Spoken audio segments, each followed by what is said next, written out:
Did today's positive jobs number put the Fed into a box of sorts that'll make it very hard for them to get out of? And what should be the Fed's next big move be? We bring in our panel. We have Fox Business's Tracy Burns joining the party here, Chris Gersh, Altimus Capital Portfolio Manager, and Peter Schiff, Euro Pacific Capital Founder and CEO. I pull up a quote from, where's my quote? Oh, Peter Bookfar. We watch him all the time and we read his reports. Peter Bookfar said, how could the Fed, with a straight face, now keep rates at zero in the face of a very strong jobs report, Tracy, a build of 321,000? Are they squished into a box because you have still weakness in Europe and China?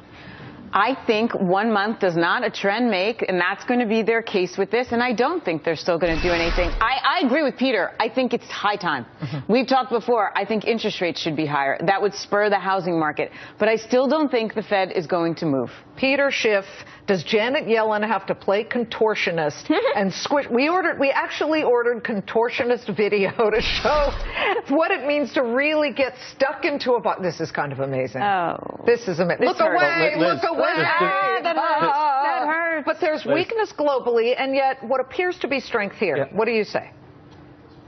Liz, the Fed has been in a box for a long time. The jobs report isn't putting it in that box. You see, if the Fed were actually to raise rates, all the jobs would disappear because the recovery is only here as long as the Fed is propping it up. And, you know, we got 4 economic reports that came out today. The jobs number was only 1. All the other 3 were bad. The trade deficit, factory orders, and consumer credit all came out much worse than expected. In fact, most of the economic data that's been coming out has been bad. And I think the only reason the jobs number were good... Are they forced to raise rates even if the data are very spotty, Peter? Yes or no?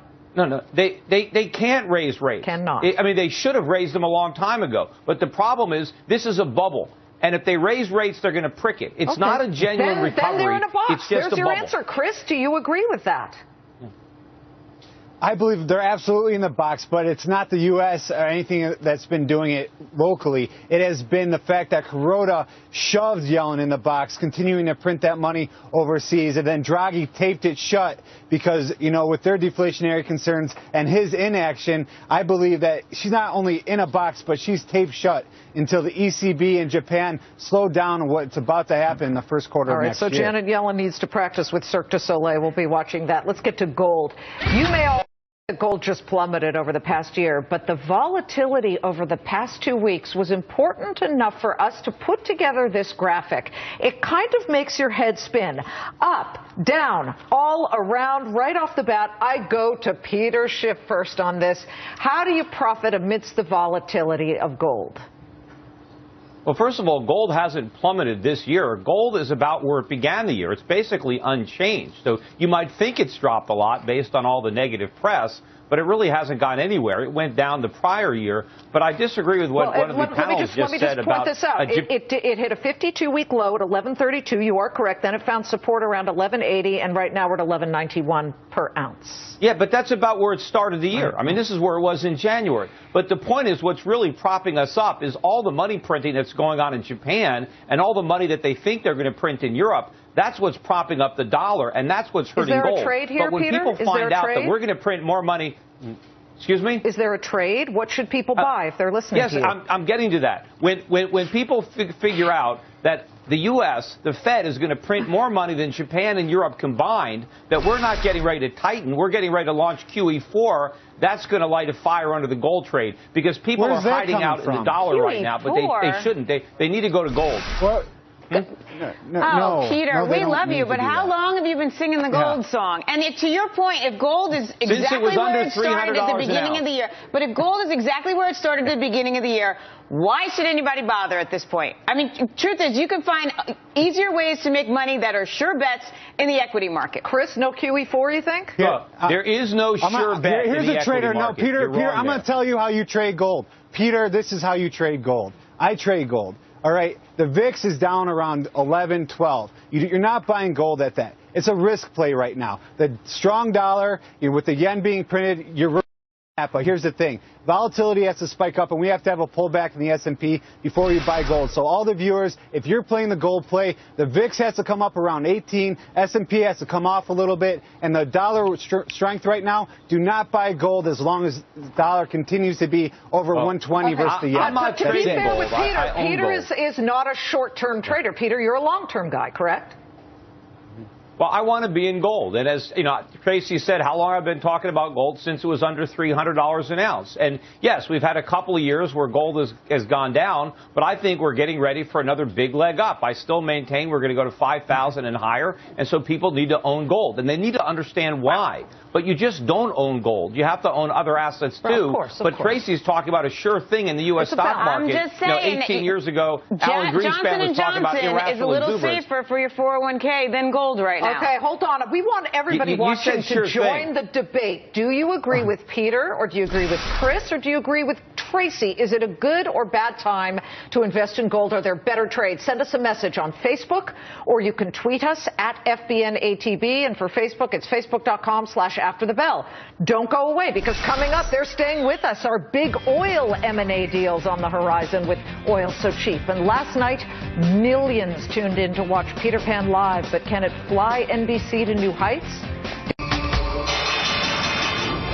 Falling oil prices, yes, it happened again, have actually been very good news for consumers and businesses. But could it also be good news for big oil companies trying to snap up other ones? We're back with Fox Business's Tracy Burns, Chris Gersh, Ultimate Capital Portfolio Manager, and Peter Schiff, Euro Pacific Capital founder and CEO. Chris, we did see it fall once again, and we're down to more than 30% year to date when it comes to the price of oil. So right off the bat, how does an investor spot, say, for example, similar deals like what we saw a few weeks ago, which was Baker Hughes snapping up, some of the other names, at Halliburton, right? Was that what it was? Exactly. Did I get that right? Yeah. Other way around. Other way around, I'm told. Okay. Well, you're right on track. What you need to do as far as investing in oil right now, if you want to stay evolved and exposed to that sort of sector, you're going to look at the best of breed. Me personally, for my clients, we're really looking at Schlumberger.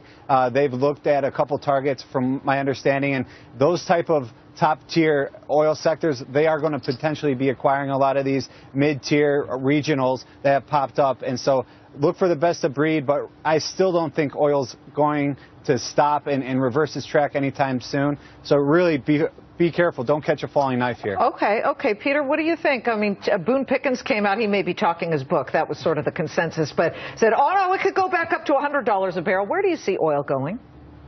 Well, I mean, I've got the same book, so you could say the same thing about me. And I own a lot of oil stocks. But look, I think this oil decline, again, is temporary. I think it's more a market-driven phenomena. It's technical. And again, it has a lot to do with the anticipation of a tighter Fed and a stronger dollar.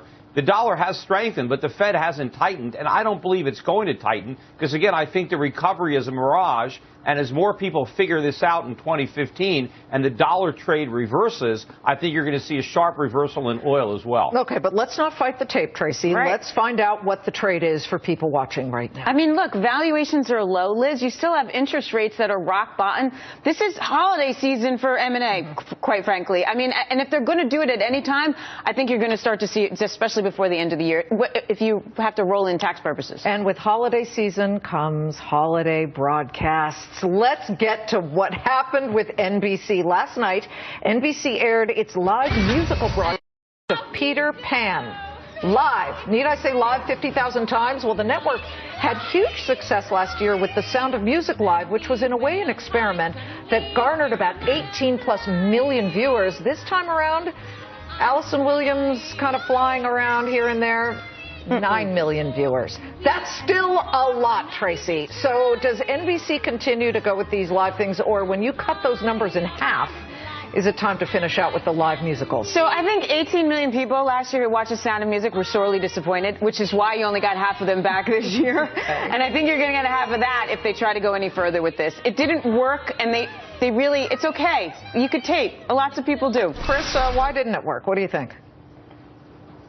I don't think it worked because Allison Williams doesn't have the star power that Carrie Underwood did. I think if you get a Taylor Swift type of person, call her agent. You're going to get about 30 million people viewing that. Well, so I think Carrie Underwood has the star power that Allison doesn't. I think Chris had suggested Taylor Swift doing Grease. Oh, how cool would that? I'd watch that, right? What about you, Peter? What do you think? Does NBC get props, certainly, for taking a gutsy flying leap, but it didn't work the second time around, although I'd still say 9 million viewers is decent here.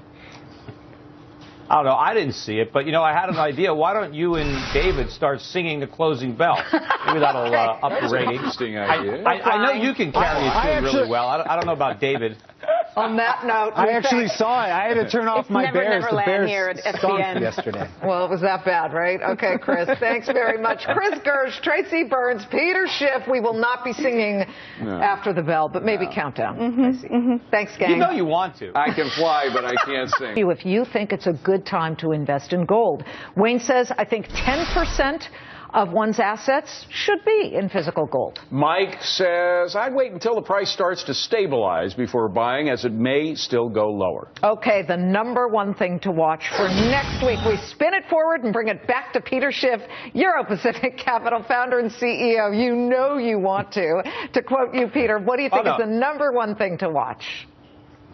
I'm still thinking about Halle Berry and lingerie, but there's not a lot of economic news coming out this week. But on Thursday or next week, we're going to get the retail sales and the weekly unemployment claims, and I think that's worth watching because we had a horrible holiday weekend, so people are going to be looking at those retail sales. And unemployment claims have been backing up. Before this week, we had 5 weeks in a row where the claims were going up. The moving average is still going up. So you got to look at unemployment and retail sales. I couldn't help but hearing your gold 5,000 remark. When do you think gold is going to break out of this sort of 1,100 to 1,200 range, Peter? Well, it's really not. I mean, it's about 1,200. I mean, it did get down to about 1,150 for a nanosecond, but it's mainly been right around 1,200. When is it going to break out? You got 2 seconds. I don't know. It's like, when is the world going to wake up? When are people going to figure out how wrong they've got?